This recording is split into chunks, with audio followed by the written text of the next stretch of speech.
Et pour cette entrevue, je vais recevoir deux invités, donc Thierry Cabil et Christian Cotten. Bonsoir messieurs. Bonsoir Patrick. Donc, bonsoir Patrick. Vous êtes, Christian Cotten, on vous connaît depuis nombreuses années pour être un fervent défenseur de certains dossiers judiciaires. Bon, on en reparlera, on aura l'occasion de toute façon en reparler, puisque ce soir, on est là pour votre affaire, à vous, monsieur Cabil, qui est une affaire assez incroyable de, je peux dire, trafic de corps, de trafic d'organes, je sais pas comment la définir, en tout cas, vous allez nous expliquer, ça concerne votre maman qui est décédée en 2001, et pour laquelle vous m'avez justement amené le dossier, mais c'est assez incroyable, donc des actes civils en double, une exhumation d'un corps, vous nous expliquerez l'histoire, mais c'est tout à fait incroyable. Notre maman est rentrée à l'hôpital pour une simple douleur au mollet, et pour vérifier si elle n'avait pas de phlébite, donc son médecin l'a envoyé faire dans tous les examens. Il se trouve qu'à l'issue de ça, pour le faire court, on l'a retrouvée dans une pièce avec du sang sur les murs, sur les plafonds, comme si c'était battu dans la pièce. Et à l'issue de ça, donc, on a demandé une autopsie. Et l'autopsie, cette autopsie, ils ont falsifié l'autopsie en mettant le cadavre de quelqu'un d'autre. Parce qu'il y a plusieurs actes de décès, ce qui est par définition impossible. Il ne peut pas y avoir deux actes de décès, ça n'existe pas. Et puis, plusieurs actes de décès, mais qui sont vraiment en accord avec tout le début de la procédure, puisque quand elle rentre à l'hôpital, on découvre qu'elle est enregistrée sur deux noms, sur deux numéros. Donc c'est comme s'il y avait deux Madame Cabil dans la même période. Quand l'autopsie a lieu, c'est deux corps qui partiront au nom d'Hélène Cabil, un de Villetaneuse, un de Gonesse pour une autopsie.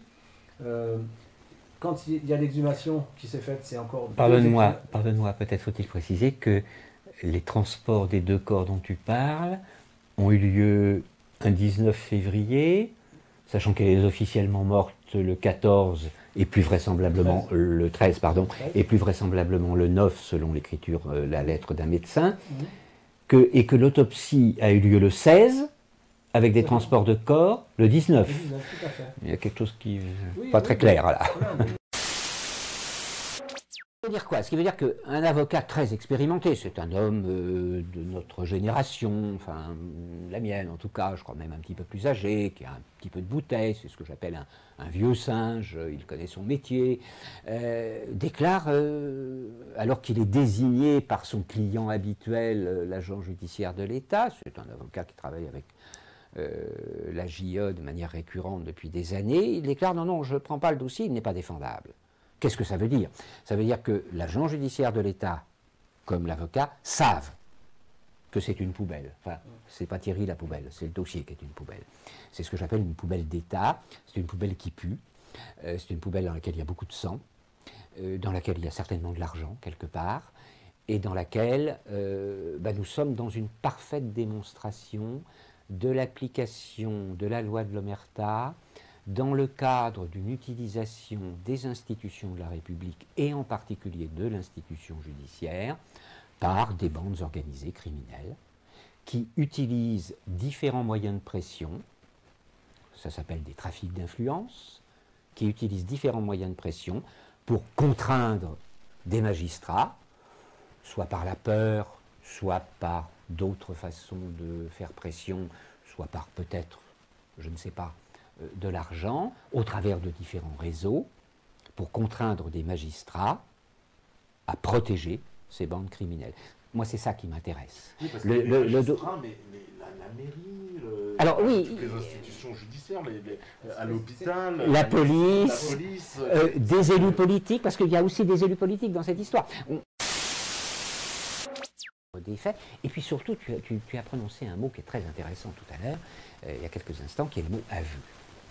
En fait, aujourd'hui, nous sommes dans cette situation extraordinaire où l'ensemble du système judiciaire, et ceci au plus haut niveau de l'État, je vais y revenir tout à l'heure, pourquoi je dis au plus haut niveau de l'État, l'ensemble du système judiciaire est en train de nous dire « oui, vous avez raison, il y a un problème.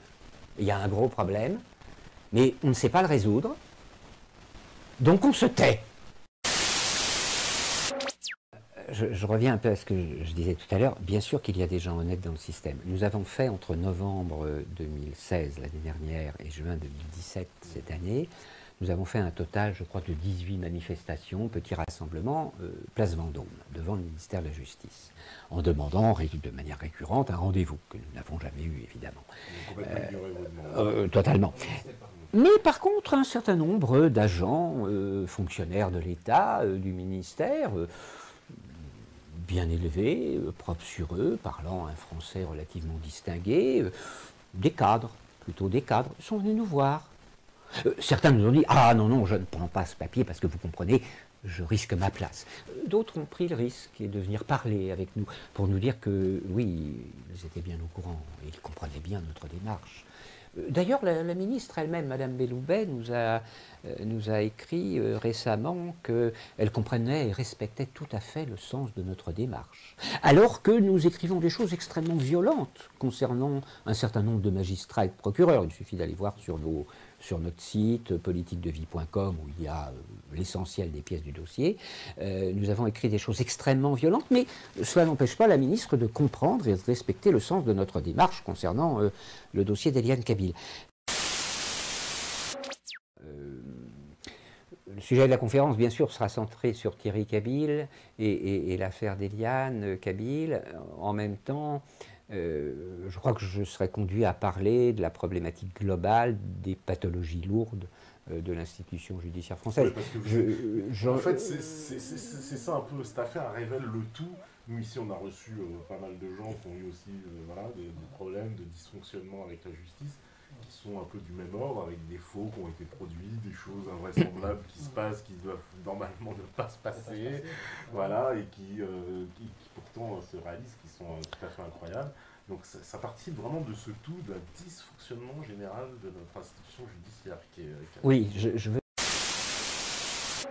Le dossier Thierry est un dossier emblématique, c'est-à-dire qu'en fait c'est une tête de bélier avec lequel nous comptons bien enfoncer un certain nombre de portes d'un château fort. L'institution judiciaire est totalement malade, ça tout le monde le sait, y compris au plus haut niveau de l'État.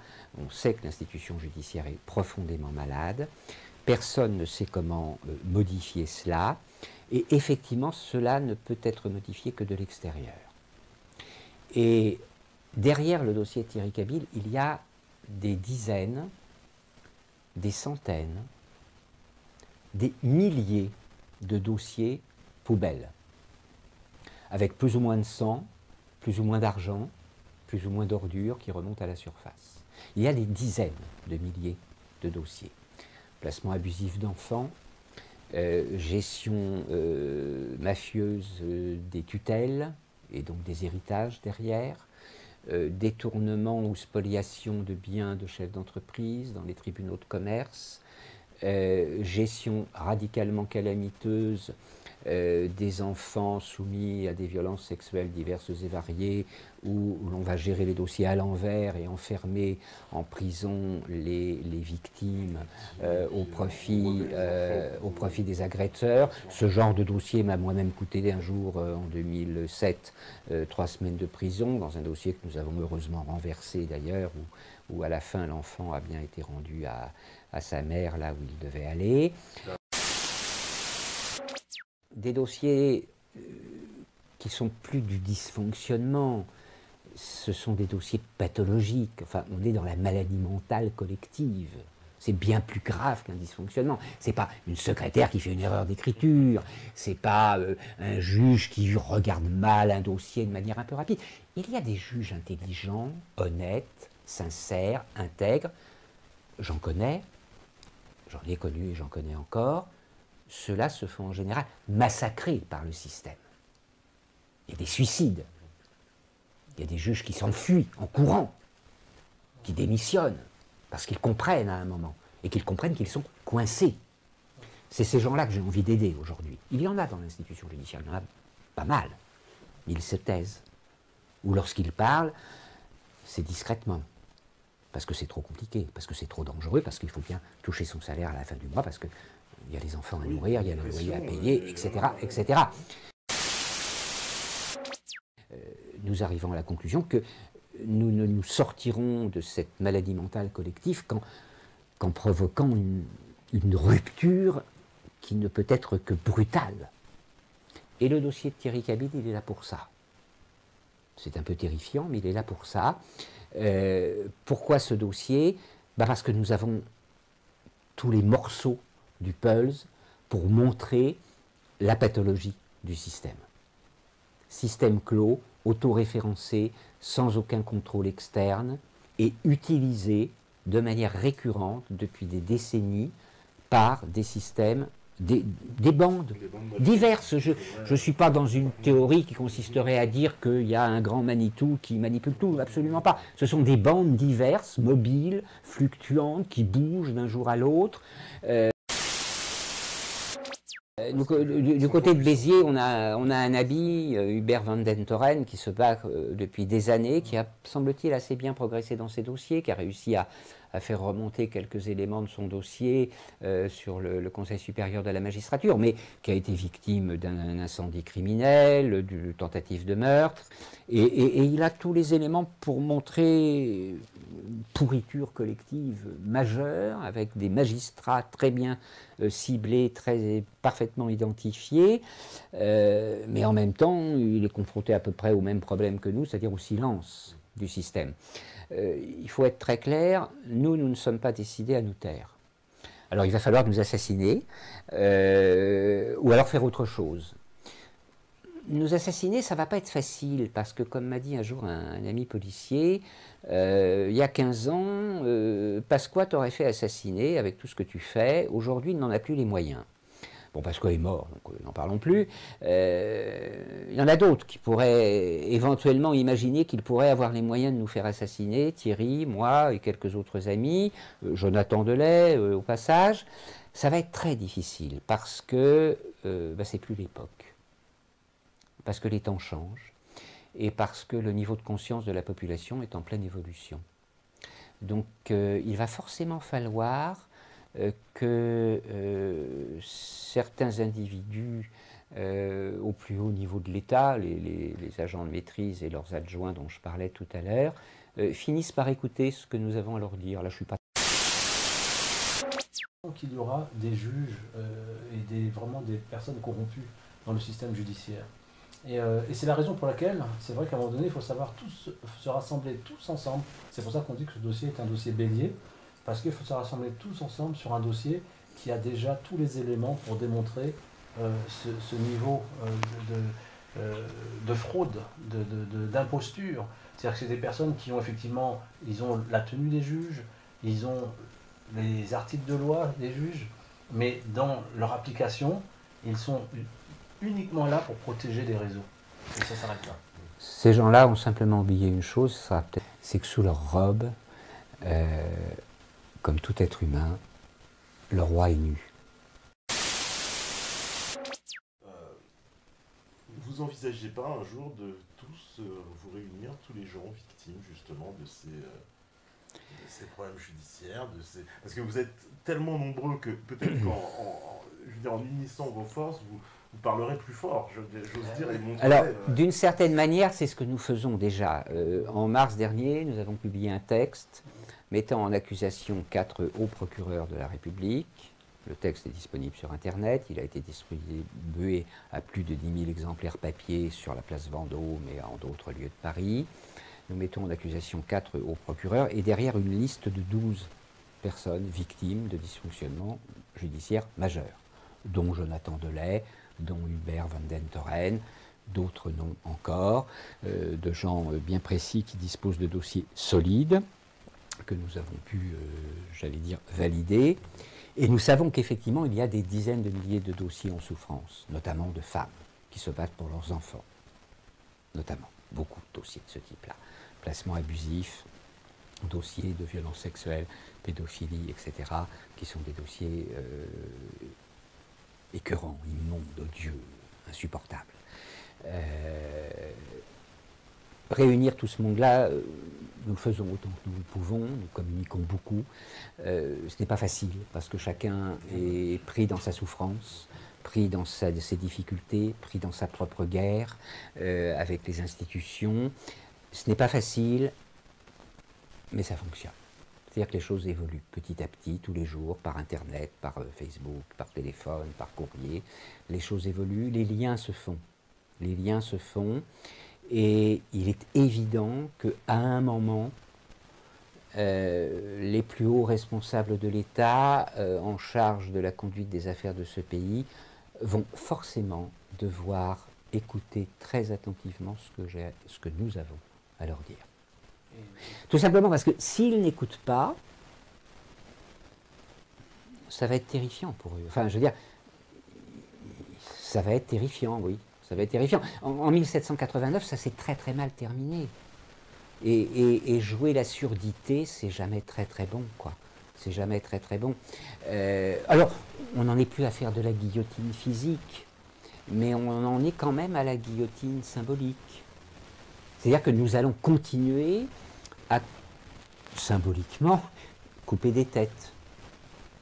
Il y a quantité de gens que nous avons cités dans nos dossiers qui ne sont pas très fiers d'avoir été cités. Ça va continuer, et ça va s'amplifier, parce que il faut bien comprendre une chose, il faut vraiment bien comprendre une chose, que ce soit Thierry, Kabyle, sa famille, Jonathan Delay que je citais tout à l'heure, Christian Bazano, qui est un autre ami qui travaille sur un autre très gros dossier poubelle de l'État français, 22 milliards de dollars bricolés au travers de détournements, au travers d'une usurpation d'identité, enfin de plusieurs usurpations d'identité, dossier poubelle avec aussi là du sang, de l'argent et des élus politiques dedans. Jacqueline Dubuis, qui est la veuve d'un officier de police judiciaire des renseignements généraux avec lequel j'ai travaillé pendant 15 ans, en particulier sur le dossier de l'OTS. Tous ces gens-là sont d'une absolue, totale, radicale, définitive et non négociable détermination. Et face au système, d'un côté d'impuissance de certains et de gangstérisme radical d'autres, notre détermination, elle est en carbure de tungstène, double paroi, entourée de béton armé. Ça veut dire que dans 30 ans, nous continuerons à les pourchasser, ceux dont nous parlons aujourd'hui. Je voudrais juste que ce message-là passe.